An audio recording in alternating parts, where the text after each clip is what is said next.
मैं doctor Chanchal Garg, assistant professor, department of history, government arts college, Kota.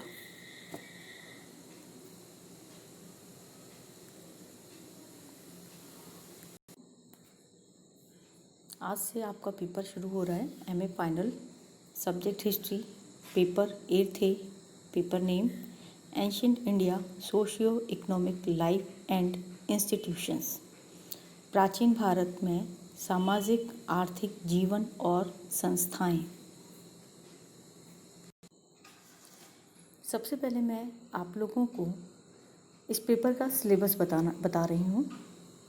जैसा कि पेपर के नाम से विदित है, प्राचीन भारत, सामाजिक आर्थिक जीवन और संस्थाएं।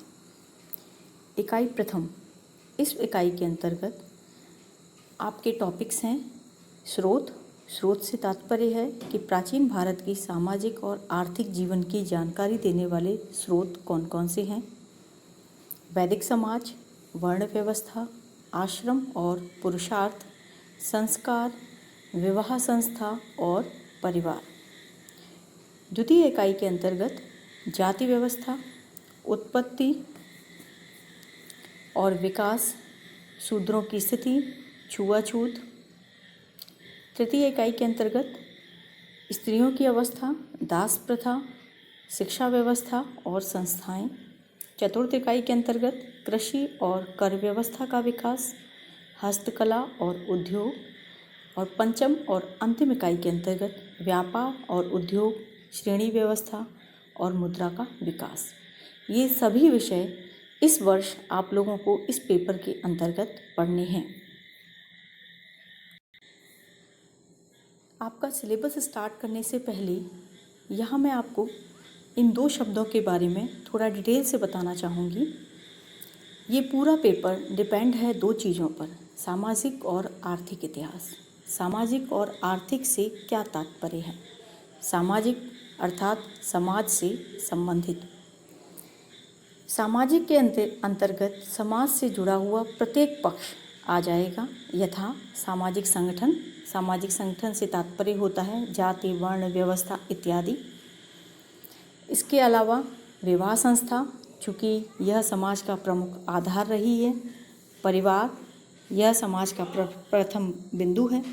भोजन, वेशभूषा, सामाजिक मान्यताएं, मनोरंजन और सबसे महत्वपूर्ण स्त्रियों की स्थिति। सामाजिक के अंतर्गत आपको यह सभी विषय पढ़ने हैं। आर्थिक यानी कि अर्थ से संबंधित। आर्थिक के अंतर्गत आता है भूमि व्यवस्था, उद्योग, व्यापार, विनिमय, वाणिज्य। जब आप भूमि व्यवस्था पढ़ते हैं तो कृषि, सिंचाई, कर, उद्योग ये सभी आएंगे। उद्योग के अंतर्गत घरेलू और वृहद आ जाते हैं। व्यापार के अंतर्गत आंतरिक और बाह्य व्यापार, व्यापार से संबंधित जितने भी साधन हैं वो सभी आपको पढ़ने हैं। विनिमय, विनिमय का साधन क्या था, वस्तु विनिमय था या मुद्रा था, ये सभी इसके अंतर्गत आएंगे। और वाणिज्य, हुंडी, ऋण पत्र इत्यादि ये सभी वाणिज्य के अंतर्गत आ जाते हैं।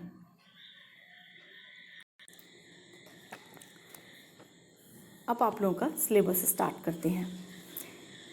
अभी आप लोगों ने सिलेबस में देखा कि आप लोगों का प्रथम विषय है स्रोत। स्रोत का तात्पर्य हो गया प्राचीन भारत के सामाजिक और आर्थिक इतिहास को जानने के स्रोत।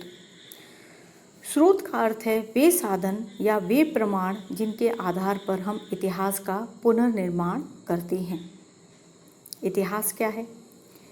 इतिहास, जैसा कि अगर हम शब्दों के आधार पर देखें तो इति प्लस ह प्लस आस, ऐसा हुआ था, ऐसा इतिहास कहा जाता है। सामान्य अर्थों में भूतकाल में मानव के महत्वपूर्ण क्रियाकलापों को सही और वास्तविक रूप से जानना इतिहास है। अब इतिहास, जबकि हमें लाखों वर्षों का इतिहास पढ़ना है, यानी कि हमें तब से इतिहास जानना है जब मानव जाति प्रारंभ हुई थी और विगत तक मानव ने क्या क्या कार्य किए, किन कार्यों से क्या परिणाम निकले और किस तरह से सभ्यता और संस्कृति का विकास हुआ। तो ऐसे में हमारे पास कोई वीडियो नहीं है, हमारे पास कोई ऐसा अखबार नहीं है, कोई पत्रिका नहीं है जो हमें ये बता दें कि ऐसा ऐसा वास्तव में हुआ था। अब ऐसी सिचुएशंस में हमें उस समय के कुछ साधनों को आधार बनाना पड़ता है। वे आधार हमारे इतिहास के पुनर्निर्माण में हमें सहायता प्रदान करते हैं। इन्हीं साधनों को इतिहास के स्रोत, साक्ष्य या प्रमाण कहा जाता है। यदि इन साधनों का दो भागों में अगर हम विभाजित करते हैं तो सामान्यतः इन्हें बांटा जाता है पुरातात्विक और साहित्यिक। यहाँ आप ये ध्यान रखिएगा, आप लोगों ने BA फर्स्ट ईयर में ये चीज़ पढ़ी है कि सोर्सेज को हम 2-3 भागों में बांटते हैं, पुरातात्विक, साहित्यिक और विदेशी।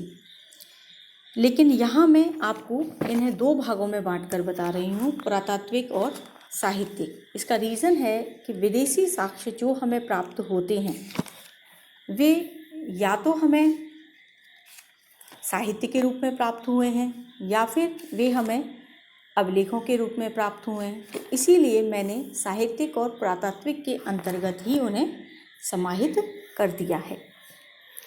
पुरातात्विक स्रोत या पुरातत्व क्या है? सबसे प्रथम हम लेंगे यहाँ पुरातात्विक स्रोत और पुरातात्विक स्रोतों का क्या तात्पर्य है।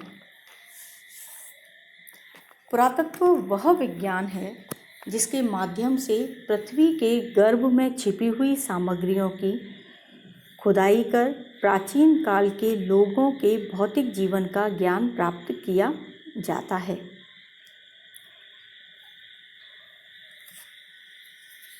एक परिभाषा के रूप में भूतकाल के बचे हुए भौतिक अवशेषों के माध्यम से मानव के क्रियाकलापों का अध्ययन पुरातत्व है। अब ये भौतिक अवशेष क्या हो सकते हैं? ये भौतिक अवशेष अभिलेख, मुद्राएं, सिक्के, मुहर, स्मारक, मूर्तियाँ, उपकरण, मृदभांड, आभूषण, विभिन्न रूपों में ये हमें प्राप्त होते हैं। पुरातात्विक स्रोत के अंतर्गत कुछ चीज़ें हैं जो बहुत महत्वपूर्ण हैं। पुरातात्विक स्रोतों को सर्वमान्य स्रोत माना जाता है।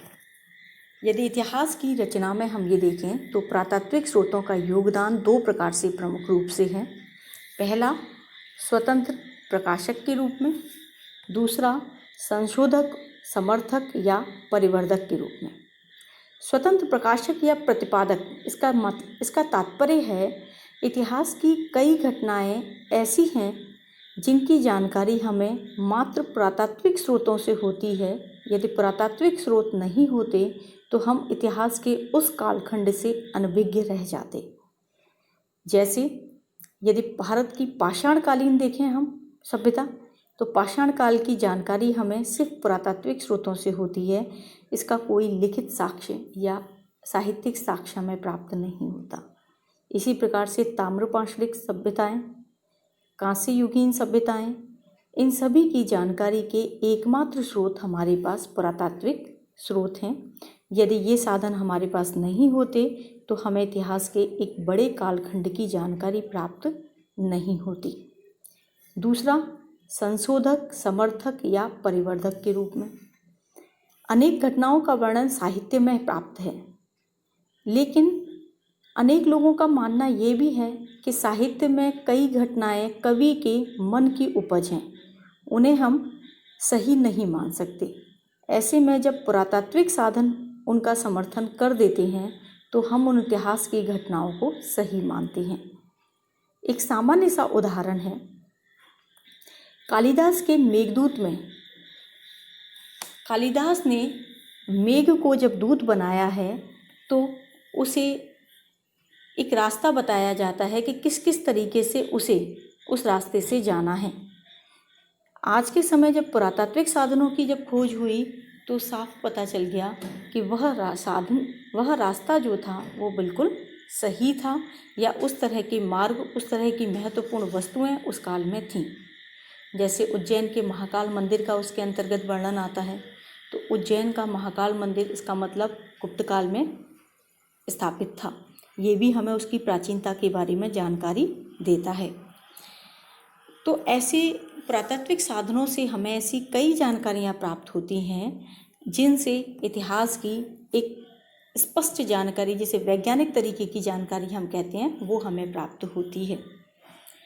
पुरातात्विक साधनों को विश्वसनीय, प्रामाणिक और दोष रहित माना जाता है।